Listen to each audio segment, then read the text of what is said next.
تو آج ہم یہ اپنا احتجاج ریکارڈ کرواتے ہیں بحیثیت مسلمان ہونے کے کہ ہماری حکومتیں اپنے گھٹیا اور ذاتی اور چھوٹے چھوٹے مفادات کو مت دیکھیں۔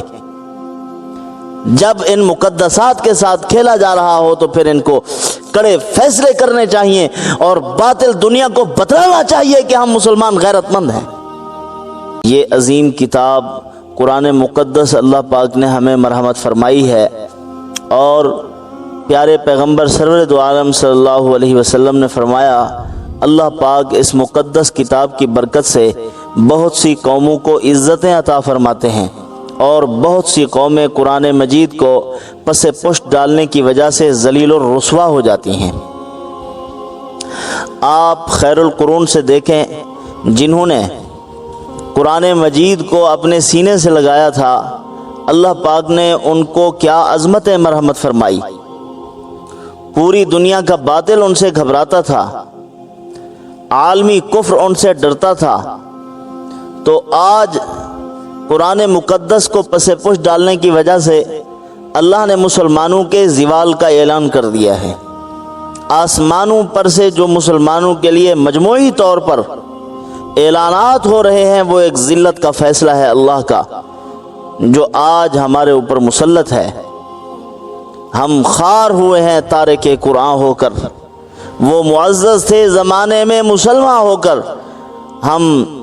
ذلیل و خوار ہوئے ہیں تارک قرآن ہو کر، قرآن کو چھوڑا تو ذلیل ہوئے ہیں۔ نبی کریم صلی اللہ علیہ وسلم کا یہ فرمان یہی بتلا رہا ہے کہ اسی کلام مقدس کی برکت سے عزتیں ملیں گی، اور اسی مقدس کلام کو پس پشت ڈالنے کی وجہ سے ذلت ملے گی اور زوال کا سامنا کرنا پڑے گا۔ حضرت شیخ الہند مولانا محمود الحسن رحمۃ اللہ علیہ کو جیل میں ڈالا گیا۔ جب جیل سے رہائی ہوئی تو باہر تشریف لائے، فرمایا میں مسلمانوں کے زوال کے اسباب پر غور کرتا رہا ہوں، مجھے دو سبب معلوم ہوئے ہیں۔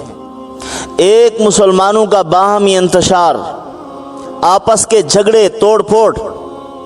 یہ مسلمانوں کی ذلت کا ایک سبب ہے، اور دوسرا قرآن کو چھوڑنے کی وجہ سے مسلمان ذلیل ہو رہا ہے۔ باہمی اختلاف اور ترک قرآن۔ آج ہم نے قرآن مجید کے ساتھ یہ رویہ اختیار کیا ہے کہ اس کو ہم نے ایک اونچی جگہ پر رکھ دیا اور اچھے غلاف بھی اس پر چڑھا دیے، خوبصورت کپڑے کے بنے ہوئے اور نقش و نگار والے، لیکن قرآن مقدس کے حقوق کو ہم نے نہ پہچانا، اس کی تلاوت نہ کی، قرآن مجید کے یعنی اس کے مضامین و احکامات جو اللہ نے نازل فرمائے ہیں ان کو ہم نے کوئی قابل التفات نہ سمجھا، تو آج یہی وجہ ہے کہ ہم ذلیل ہو رہے ہیں، اور پوری دنیا کا باطل ہمارے مقدسات کے ساتھ کھیل رہا ہے۔ کبھی حضور کی عزت کو تار تار کرتے ہیں، نبی کریم صلی اللہ علیہ وسلم کی عزت و عظمت کے خلاف کام کرتے ہیں، اور اس کے لیے مختلف قسم کے توہین آمیز خاکے شائع کیے جاتے ہیں۔ یہ بھی مسلمانوں کی عزت نفس کے ساتھ، عزت دین کے ساتھ، عظمت دین کے ساتھ کھیلا جاتا ہے، اور کبھی کبھی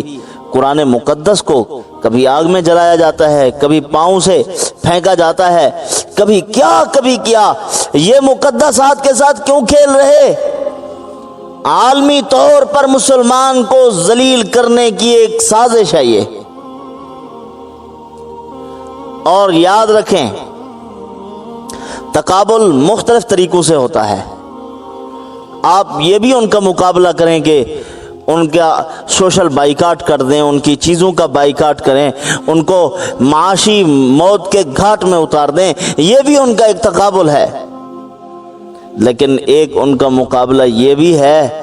کہ الحمدللہ ویسے تو مدارس بہت ہیں، بچے قرآن و حدیث کی تعلیم حاصل کر رہے ہیں، پوری دنیا میں سب سے زیادہ ایک نمایاں مقام رکھتا ہے ملک پاکستان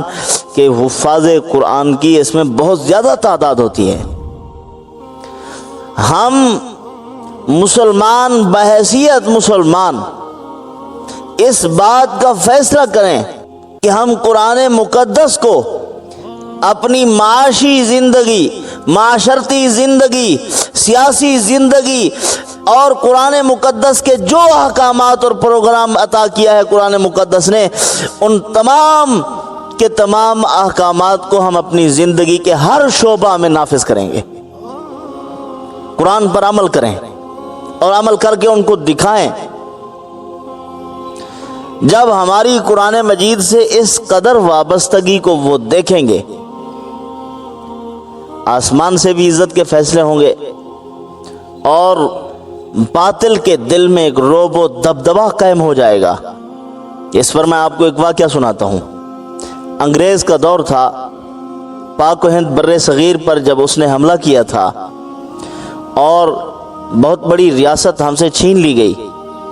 اور ہم مسلمان قوم ایک غلام قوم بن چکے تھے، غلام کی حیثیت سے اس ملک میں رہ رہے تھے۔ علماء نے کوششیں کی، اللہ پاک نے فضل فرمایا، جانیں قربان کی انہوں نے، تو اللہ پاک نے ہمارے ملک کو آزاد کیا۔ ہمارے اکابرین نے ان کو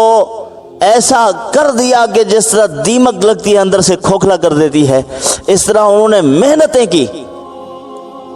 یورپین ممالک میں داخل ہو کر انہوں نے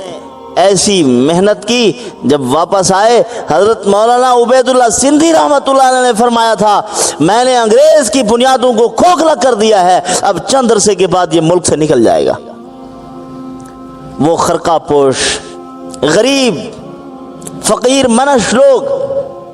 انہوں نے انگریز کو ناکو چنے چبوا دیے تھے، گھٹنے ٹیکنے پر مجبور کر دیا تھا، ان کے سینے میں اللہ کا قرآن تھا۔ تو بہرحال ایک مرتبہ ان کے ایک انگریز نے، جب ان کی حکومت تھی، اس نے اپنے مسلمان تھا، کوئی جیسے قوم کے غدار بھی ہوتے ہیں، اس کو بلایا، اس کو کہا کہ کون سا ایسا کام کریں کہ مسلمان ہم سے یہ چھینی ہوئی ریاست واپس نہ کر سکیں، یہ جو ہم نے تم سے ملک چھینا ہے یہ ملک ہم سے واپس نہ کریں، کیا کریں ہم؟ اس نے کہا اور کچھ نہ کریں، بس یہ مساجد میں جو درس قرآن کا اہتمام ہوتا ہے، لوگ اللہ کا قرآن پڑھتے ہیں، ترجمہ تفسیر و تشریح کو سمجھتے ہیں، یہ بند کرا دیں۔ اور وہی ہوا، اور ایک وقت نے فیصلہ کیا کہ ان کی سازش کامیاب ہوئی ہے، ہمیں سستا مولوی ضرورت ہے جو قرآن کی تفسیر نہ کر سکتا ہو، اور ہم یہ تکلیف بھی گوارا نہیں کرتے کہ کسی عالم سے کہہ دیں کہ آپ ہفتہ وار یا روز مرہ کے اعتبار سے ہماری مسجد میں تشریف لائیں اور ہمیں درس قرآن دیں۔ یہ ماجرا ہے عزیزان گرامی، انہوں نے یہ سازش کی اور اس نے عقل مند اور دانا و ابینا آدمی نے ان کو بتلایا تھا کہ اگر قرآن سے یہ مسلمان قوم دور ہو گئی، کبھی بھی یہ مسلمان قوم پھر اپنی شان و شوکت کو بحال نہیں کر سکتی، کسی وقت بھی یہ آپ سے ملک واپس نہیں کر سکتی، اپنے چھینے ہوئے حقوق یہ آپ سے واپس نہیں لے سکتے، یہ غلام ہو جائیں گے اگر قرآن نہ ہوا تو۔ بجوز قرآن زے غمی روباہی است، فقر قرآن اصل شہنشاہی است، قرآن کے بغیر شیر بھی لومڑی ہے، قرآن کی فقیری اصل شہنشاہی اور بادشاہی ہے۔ جس کے سینے میں اللہ کا قرآن ہے وہ دنیا کا معزز ترین انسان ہے۔ ہاں،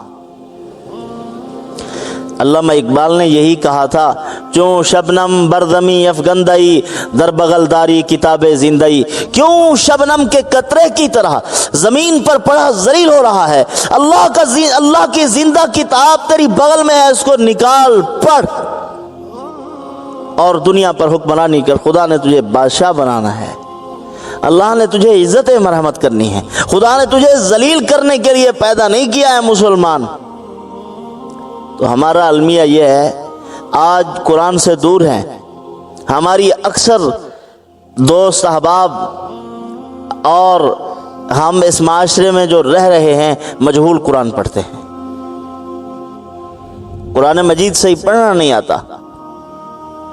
اس کی وجہ وہی میں آپ کو کہہ رہا ہوں، سستا مولوی ضرورت ہے جو تنخواہ نہ مانگے، وہ بہت اچھا ہے، مخلص ہے وہ۔ قابل علماء و قراء کو اپنی مساجد میں بٹھایا جائے، قرآن مجید کے حقوق و آداب کی رعایت کر کے قرآن کو پڑھا جائے، تو آج ہم یہ اپنا احتجاج ریکارڈ کرواتے ہیں بحیثیت مسلمان ہونے کے، کہ ہماری حکومتیں اپنے گھٹیا اور ذاتی اور چھوٹے چھوٹے مفادات کو مت دیکھیں۔ جب ان مقدسات کے ساتھ کھیلا جا رہا ہو تو پھر ان کو کڑے فیصلے کرنے چاہیے اور باطل دنیا کو بتلانا چاہیے کہ ہم مسلمان غیرت مند ہیں، ہم بے غیرت نہیں ہیں۔ تم قرآن کے ساتھ مذاق اڑاؤ گے، ہم خاموش بیٹھیں گے، یہ نہیں ہو سکتا۔ یہ ذلت ہمیں برداشت نہیں۔ موت کو تو ہم قبول کر سکتے ہیں، لیکن قرآن مقدس کے ساتھ کھیلنے کو برداشت نہیں کیا جائے گا۔ تو بہرحال افسران بالا اور حکومت وقت کو ہم یہ کہتے ہیں کہ ان کا بائیکاٹ کیا جائے اور سفارتی تعلقات بھی ان کے ساتھ ختم کر دیے جائیں۔ جو بھی کرے، یہ لاتوں کے بھوت باتوں سے ماننے والے نہیں ہیں۔ جب تک ان کو معاشی سزا نہیں دی جائے گی، ان کے ساتھ بائیکاٹ نہیں کیا جائے گا، اس وقت تک یہ ایسے ہی ہمارے مقدسات کو ملوبہ بنائے رہیں گے اور کھیلتے رہیں گے ان کے ساتھ۔ تو بہرحال انہی معروضات پر میں اپنی گفتگو کو ختم کرتا ہوں۔ وما علینا